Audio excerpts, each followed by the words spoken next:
All right, guys, we're back after a long hiatus with Danglers podcast. We got Dirty Mike, LFP, and the guests, the champs, the Smith Lake winners, Connor and Sam. What's up, guys? How's it going? What's What going y'all been on? up to? What you been up to? Oh, well, I don't know. Just sticking around in Auburn fishing some more, getting ready to go up north here in a little bit. The other night I was heading to the Wednesday nighter at Union, and on the way I passed them. I was like, "Why are y'all leaving?" We were like, no more of that. They only like 2 boats showed up to that. We had like 4 boats, What won, man? like 11. Was it you? No, we came in third with almost 9.5. Third place, not too bad though. Third out of 4. I was like, damn, we really suck if we can't even do half as good of the middle of the pack in a damn 4-boat night derby. Ridiculous. Dude, them boys catch them at night though. They do. Mm-hmm. We had a good start. I caught like as soon as it got dark, I caught like a 3.5 pound largemouth. And I was like, this is a really good start if we got the big fish out of the way. But we just couldn't catch anything else worth a damn. Mm-hmm. So, Connor, you've had like a month and a half, 2 months almost to kind of think about this win. So, you better not. Plural. We got to keep it plural with wins. Yeah, with wins. Because you guys also won the state championship. Yeah. They run North Alabama at this point. Basically. We'll get started with talking about Smith Lake. So I know you guys did not have a good finish there last year. You want to tell us about that coming up to this? Yeah, I don't know. We didn't have as much practice last year, and when we showed up, it was like the week before I was fishing Martin, and it was when that hurricane came through and all the drains were running. I caught a bunch of spots in the drains and stuff. So we showed up there, the drains were running at Smith, and I was like, okay, let's do this. And we did that the whole practice, and like the day before the tournament, it just stopped raining, all the drains went dry, and we didn't catch anything. We couldn't even get to our spots, so it was horrible. Yeah. So this year, did you fish any of the same water, or is it all new stuff? The first year, what branch did we launch out of? What's the branch that the launch is held out of? Ryan. Ryan, yeah. We literally that's the only place we fished the first year. We never went in there till launch the second year this year. So we just stayed away from all that stuff. Interesting. Why don't you guys start out with kind of just breaking down what you did at Smith this year and kind of how you guys caught them? Right. Got to remember, that was a while ago, but I don't know. We just showed up and we figured, because we weren't qualified yet. So we were just trying to qualify. So we showed up and we figured there'd be a shad spawn a little bit. And we figured that it would take largies to actually have a shot at winning or doing really well. So we spent the first 2 days of practice just looking for shad spawn in the morning. And we found it a little bit. Actually, the spot we ended up going to and catching most of our fish out of in the tournament, we found a little shad spawn, but it wasn't that good. It was more just like 12-inch spots on it. And weird largemouth, like 12-inch largies too, over like 60 foot of water on docks, but nothing that really felt good. And then we ended up coming back there because during the day after the shad spawn, we really weren't catching anything, like no spots in practice, and largies were tough to come by. And we just kind of went up there and we were fishing around looking for trash mats because we figured we weren't going to catch largies, they'd be in trash. And we found some trash, and it was like a storm was about to run us off because we had to go buy a new battery charger because my battery charger went out. And Sam flipped into a trash mat like last cast, sets the hook. It was like a 5.5 pounder. So we were like, all right, these are good. We had like 5 trash mats up there. We had just seen them marked anyways. So we just figured we'd start there in the tournament, and that's where we ended up spending our whole time.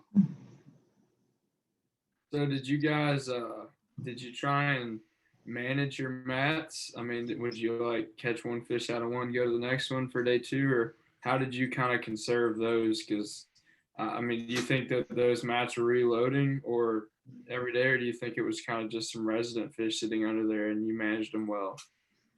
Yeah, I think we managed them pretty well. Yeah, I'd say so. Yeah, we left some fish definitely In the morning, we'd start with the shad spawn, like I said, and catch a limit. And then after that, because it was still, even the trash mats are still morning, right? Like it would die by noon. So we definitely went back and caught fish out of the mats that were good the first day, but we also kept like 2 or 3 that we knew we had fish and just left them alone the first day of the tournament too. But Sam lost like probably a 4-pounder the first day too in one of them. And did we ever? Yeah, we went back and caught a 4 the next day out of that one. But it was a good mat. It's just in practice we lost like a 3 out of it. The tournament we lost a 4. I think we lost another one out of it. But they were piled in those mats. Like they weren't big mats for how many fish came out of them. And every fish you set the hook on was like a 3+ usually. Yeah, so Sam, tell me about. I know you were the big fish guy that tournament. Tell me what you were doing a little bit different and how you were presenting. Yeah, well, we both punched with something a little different. I was throwing a D-bomb and he was throwing a quiver. In practice on the quiver, but it just seemed every time I caught one, it was a 4. Yeah, Like that 5 you caught was on the deep. yeah, it was. Everything I caught, I might have caught like 1 or 2 that were less, but they were all just four around 4. Yeah. Were you flipping braid or fluorocarbon? Yeah, we both had fluoro. Okay.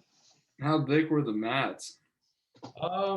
Most of them we caught fish out of them when they were about the size of the boat and a little smaller. But we had 3 good ones, I'd say. Yeah. We had 3 really good ones, and they were probably like, what would you call it?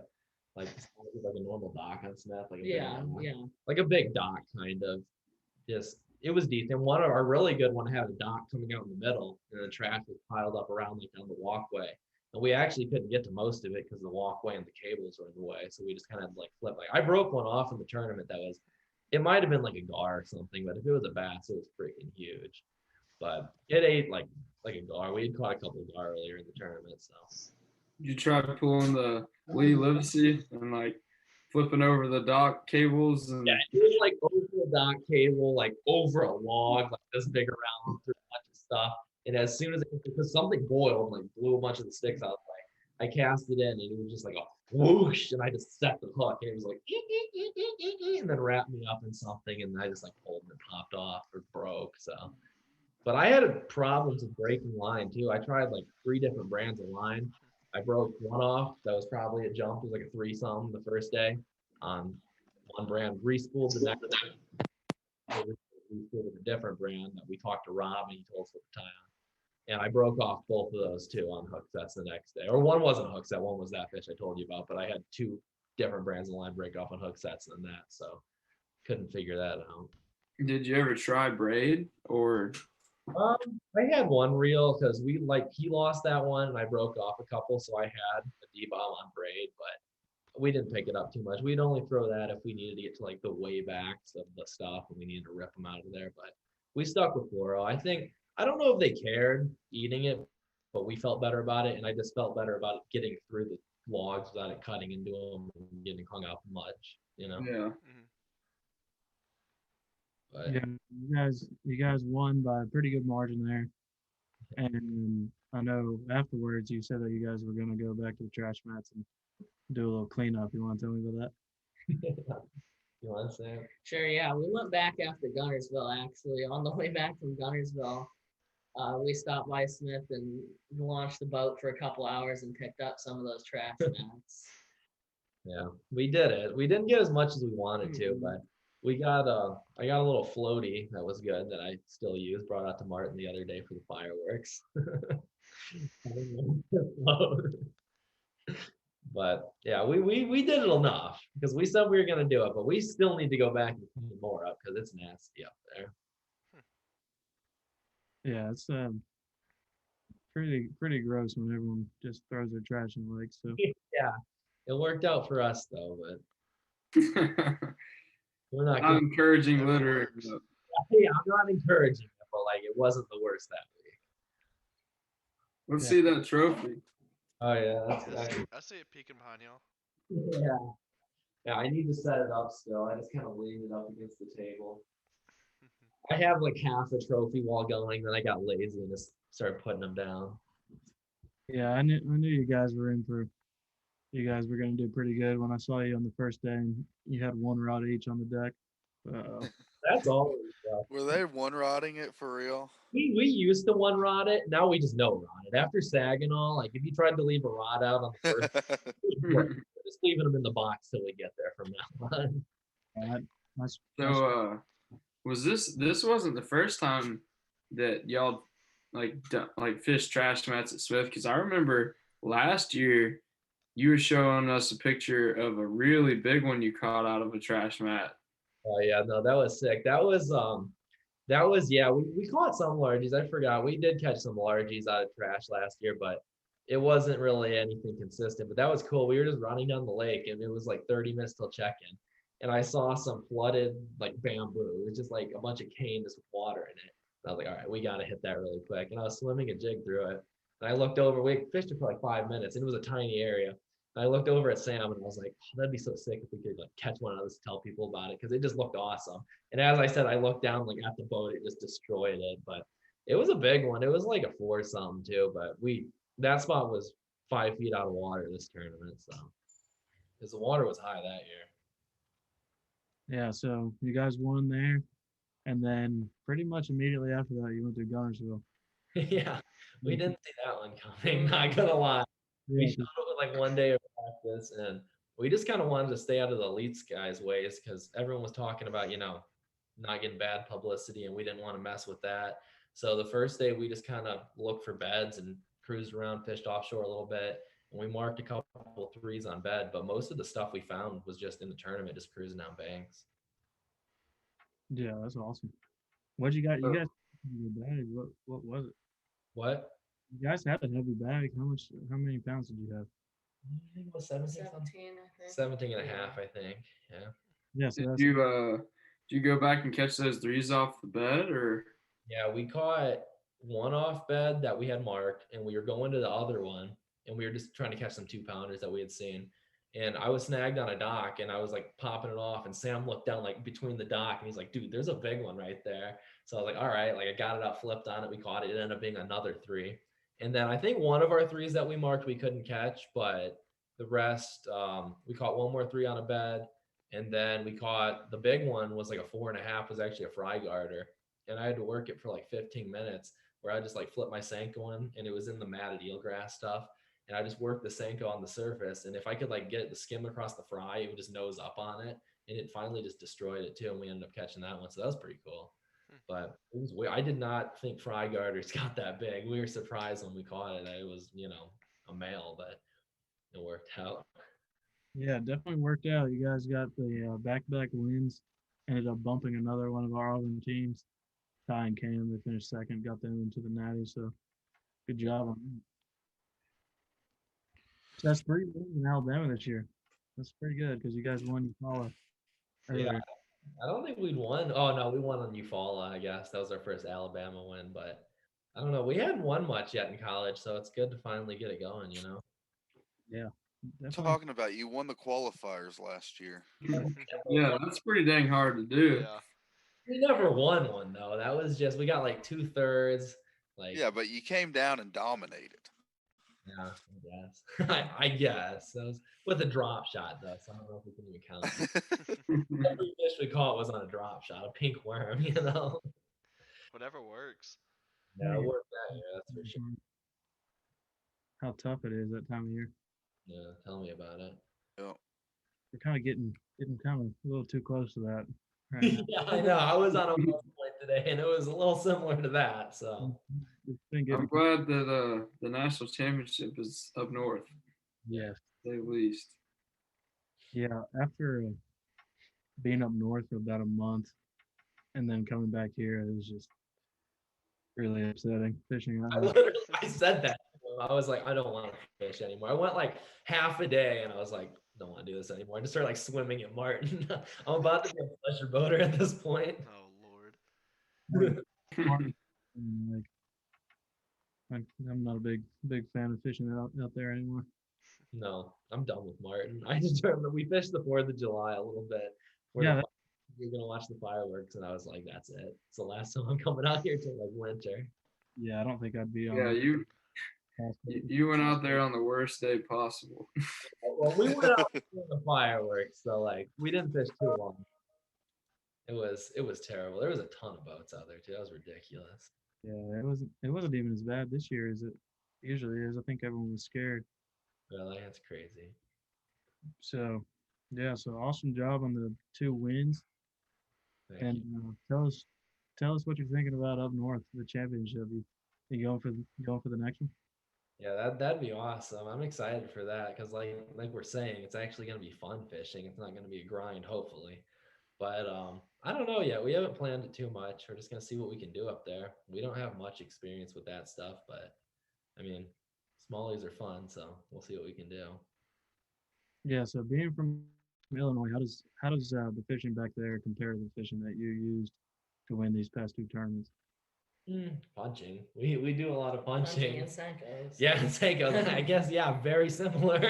Didn't think about it until now, but absolutely. Not really trash mats, but we did a lot of punching on. We had some smaller lakes that had mats in the summer, so we punched a lot. And his team, you threw a lot of Senkos. I never threw Senkos very much, but you guys had a lot of experience like bed fishing with Senkos, so that carried over well at Guntersville. Yeah, that's awesome. Betters in May. Not exactly the usual pattern on Garnesville in May, but you made it work. But it was weird.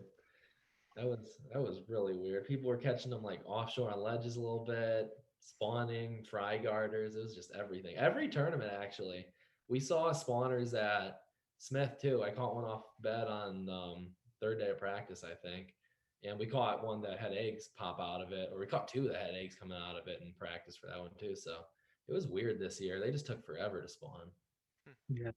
Yeah, I feel like we've had the opportunity to catch bedfish at like every single tournament. Yeah, for I mean, sure. like even Cumberland, like there's bedfish at Cumberland. Hartwell is probably the only one there wasn't bedfish at. Yeah. No, and I saw some on Hartwell that were almost bedding. They weren't locked on bed, but there was definitely some fish up shallow cruising. Yeah. And they were close. You So, think do you think this bed fishing theme will carry over to the natty? Do you think there'll still be fish on bed when you get there? Or you think it'll be pretty much done? not that anyone's gonna do well on anything, if there is any. Yeah, I'd be pretty surprised, but I mean, I definitely think there's shallow fish that'll still play. I just don't think they'll be on bed. Sight fishing could be a deal, but it won't be. I wouldn't think it'd be the bed fishing. It'd be more of like cruisers and wolf packs of big smallmouth up shallow, just feeding up probably. No floggers needed. Probably not. Good. How's the wrist doing, Sam? Yeah, I was It's just about pretty to bad. ask about that. Back to normal. It wasn't that bad. They thought it could have been fractured, but with wrist injuries, sometimes it's hard to see without a CT scan.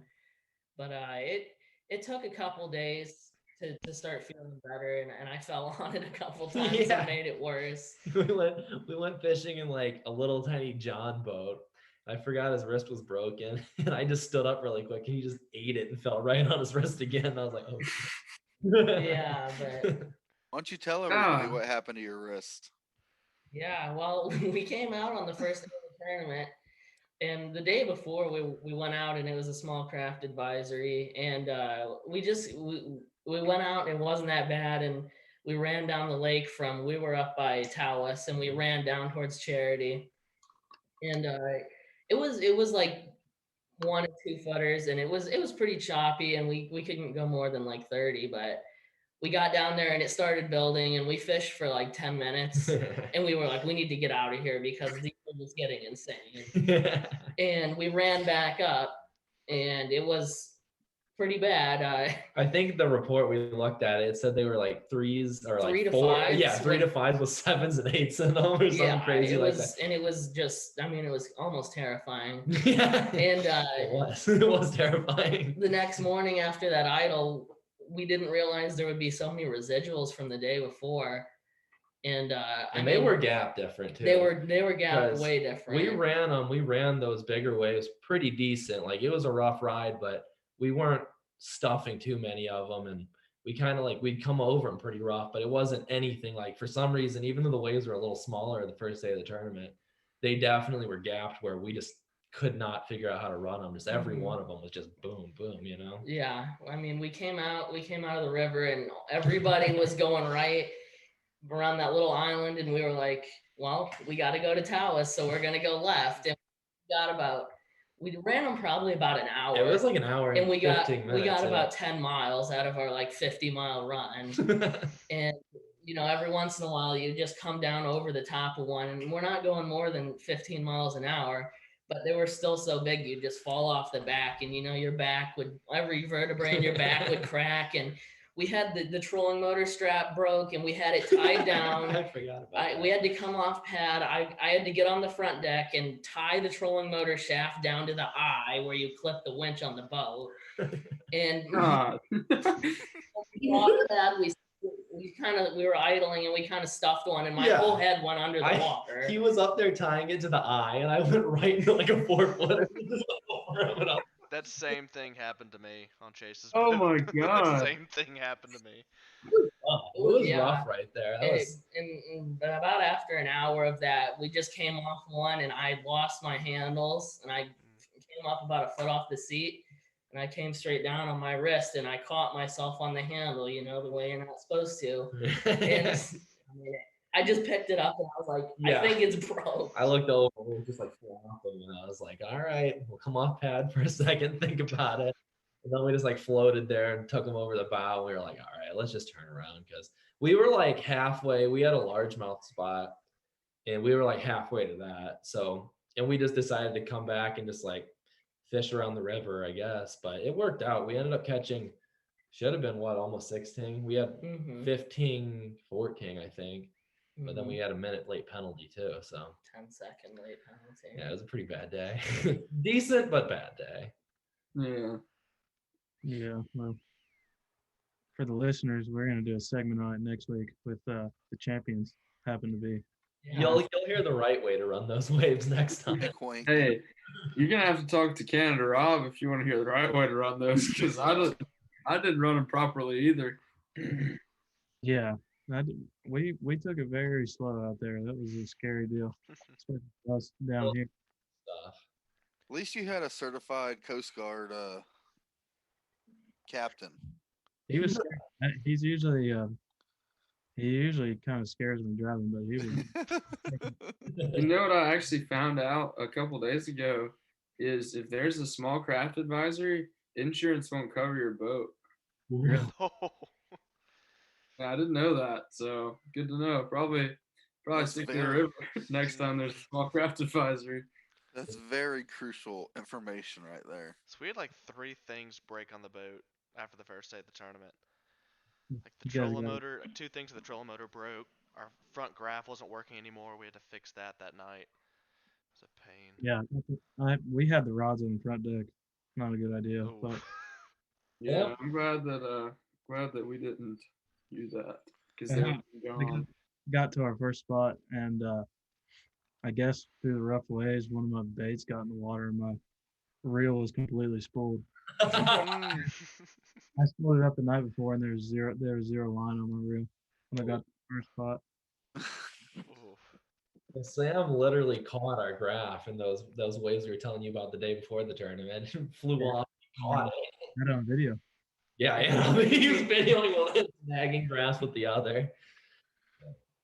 Yeah, that graph is so stripped, it like just flops over now on the front. Oh my. Yeah, every screw was loose after that. Oh yeah, my rub rails were both like off. We had to duct tape them to drive home. I think everybody had a loose something or another after that one.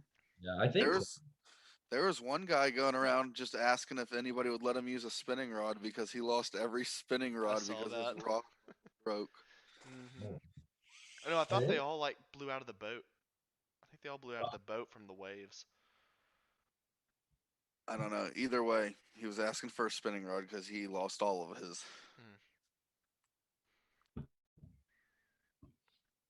Yes. Well, how does it feel to be champions? I mean, obviously you guys won Smith. You know, I want to try and save Saginaw for the next episode, but like kind of to revisit Smith Lake. I mean, I know y'all won by a lot, but like, at what point did you realize that you had won? You know, was it like before you were up on stage? You know, like they made you guys wait to weigh in last. Like, tell us about those feelings. We were feeling good because we thought we had 15 by 11, and we were going to run back at 1 just to play it safe with that. And then he ended up catching a big 4-pounder. So after that, we were like, okay, we got a really good shot at this as long as nothing crazy happens. But then, we kind of came in early and we were fishing around, and then we started regretting it. We were like, all right, we came in too early and we were freaking out. But we had a good idea. We had a shot at it, but we definitely were worried that someone was going to drop a big bag. And then waiting in line, that was pretty cool because we rolled up. We were pretty late. We were one of the later flights, I think. And then they made us wait, and that kind of sucked because our fish almost died. But they were telling us, like, people said what was leading and everything. So we just figured we knew we had whoever was leading at the time beat. And then we didn't hear about any other big bags. So pretty much like we were nervous the whole time, but like it's not as bad as when you don't know anything and it's like super tight. Like it was definitely a little better than that. Yeah, tell us about the night before the final day because you guys were leading after the first day going into it. How was that? Because I know your mom came to town. Yeah, so my mom comes in town that night or the night before, and she's like, all right, we're staying at this little it was what was it, just like a little rental house? Yeah, it was a cabin. It was a cabin, and the road was about as wide as like a single lane road, dirt road, like super steep. And you couldn't get, they said, like, you can't get a boat back in here, don't even try. And we were like, all right, we're going to get a boat back in there. Like, we got to try. So we backed up for like a mile and a half down like a rocky dirt road trying to get back in there. And then after we dealt with that, we just kind of just chilled around the cabin. It was on the lake, so it was pretty cool. We just kind of like relaxed and did some stuff on social media because we just posted that we were leading and everything. And that was cool because we've never had that, like led a multi-day tournament in the first day, because it's kind of cool to see how much stuff's out there. We didn't realize how much they post about that and all the cool stuff that goes with it. And then I think we went to bed pretty early. We just fixed up the boat, rigged up. Was anything broken? The batteries were fine by then. I think everything was pretty good. So yeah, pretty smooth actually, surprisingly. Yeah, it was. You could definitely tell you guys were comfortable. That next day, you weren't worried or anything. You guys were in a good mood. And Yeah, the one bad thing was we started drinking a bang every day. Like we don't normally, like, we drink coffee and stuff, but we started just chugging a bang every morning that tournament. And Welcome it to was, my life. yeah, it was going good. Like, we were like, all right, this is the trick, clearly. And we asked my mom, like the day we were doing well, we got back and we are like, we got to go get some baits and stuff. Will you go get us a bang?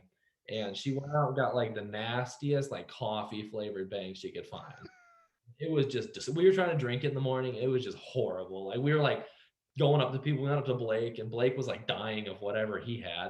And we were like, can we get your you need caffeine? And he was like, yeah, you can have our last Red Bull. And we were like, all right, thanks, man. So that was kind of stressful, but besides that, like everything was going pretty good. yeah, if that's the worst thing you have to worry about, you guys had pretty good fish found. Yeah, that was fun. That was a fun tournament. Those bangs will get you go. Yeah, dude. They're the move. Those things are awesome. A lot of people don't realize too how, like, I'm not gonna say that they're healthy for you, but they're definitely a lot healthier for you than a lot of other energy drinks. Like you can look up the ingredients and stuff, and I mean they're actually like pretty not bad for you. For No, they're definitely our favorite energy drink so far. That's why I drink 2 a day. No free shadows. Might Yeah. not be. Just feed my caffeine problem. yeah, undisclosed energy drink, no free shout Yeah, outs. there you go. Well, guys, I appreciate you coming on, and I know Sam, you got a big test tonight, so I'll let you get back. Well, thanks for having us, guys. Yeah. Yeah. Yeah, thanks for coming on, guys. Congrats on the big wins, plural. We'll let them get off, and then we still gotta draw some winners from what seems like forever ago. Yeah, we do. Mm-hmm. So, We'll see you guys. You guys. so I'm gonna pull up everything. Let's see, because y'all won't be able to see it. Here we go. Okay, guys, what we're doing right now is we're drawing for the winners of the last podcast that we were giving away. Mm-hmm. How many? We're giving away two? You're giving away 2. There was Yeah. 44 comments, so 44 people have a chance to win. We're And giving away two Frog Dog Pilot rain suits. And is this the bibs and jacket? Yeah, bibs and jacket. alright, so I'll So go ahead and like hit start, and we'll pick our first winner. Okay. $600 value. It's kind of pretty nice. This is a $1,200 podcast right here. Oh yeah. The first winner, Marcus Matyi. I have no idea how you say that. Matyi. Congratulations. Heck yeah, congrats, Marcus. Yeah. Congrats. Getting an awesome rain suit. This is my first year running the pilot rain suit and definitely put it through the ringer, and I love it so far. No Mhm. free shout outs. All right, and let's pick our other winner. Let's cycle through. Cy Lambert. Congrats. Congrats, Cy. So we'll reach out to you guys and we'll just keep your DMs open and check those and Mhm. we'll get you hooked up. Yeah, the best way to like reach out to us is probably DM us through Instagram. It's probably I the best way. actually know Marcus. I've talked to him on Instagram a good bit. Oh, really? That's awesome. Yeah. I was just checking on my phone to make sure that it was the same person, but yeah. So congrats, dude. Thanks for watching the podcast. Yes. Thank It's you. only been what 3 months since we announced that giveaway, and we're only just now announcing the winner. We've been dealing with a lot of stuff, man. I mean, we've been Yeah. pretty busy. Yeah, we're So supposed to announce it, and then all that crap happened. And happy to now, be back though, that's for sure. now everyone's in different places of the United States. Seems like. Logan But just lives in Canada now. Yeah. we got some other cool stuff going on too, though. We're gonna be all back together doing the podcast here in Orlando very shortly. Yes, we will. We'll probably have to do a few episodes down there. Oh yeah. Yeah, so if you guys didn't know what Orlando is, we're going through ICAST and we have a booth set up this year and first college team to ever have a booth at the trade show. So we're going to be there and we're going to be representing our fine sponsors that got us through this year. Such a tough year for us, and we've been had to deal with so much, and they've stuck with us through everything. So we're going back, and we're going to go have a good time and do some business, and represent Auburn University and all those who've backed us this year. Looking forward to that. So stay tuned for those episodes. Those episodes are going to be fun to listen to. If you're at ICAST, stop by and say what's up. Yeah, if you're one of the booths, if you're a vendor of anything, if you're just there, stop by the Auburn booth. We're gonna have some fun games, some fun stuff that we're still finalizing. It's gonna be a good time. Gonna be giving away a native watercraft kayak. So if you're there, you're gonna want to come by the booth. I can promise you that. I know in one of our last podcasts we had Chad on the kayak man. So if we had gained any listeners from the kayak crowd, stop by. Definitely. Well, guys, That it's kind of been a little awkward start, but we're back. This Happy show's to be really back on the Danglers. it's really awkward to record this on Zoom. everybody in computer. Yeah, it doesn't flow as good as it does in person because like you That's gotta it. like kind of take turns talking and like it's kind of weird, but we'll get better. Just be patient with us. Once school's back, we'll be back. Oh yeah. Yeah, So, stick with us. Make sure to pay attention to the YouTube series. The reclamation series should be coming out pretty soon. Smith Lake, so we can see. When this drops, it should be coming out like the next day or the day after. Because this will drop Okay, tomorrow. so I'll get this all cut up and everything for tomorrow. all right, so Smith Lake is coming out soon, and it's going. Well, I guess I will see you boys later. All right. Alrighty. Next time. All right. Bye.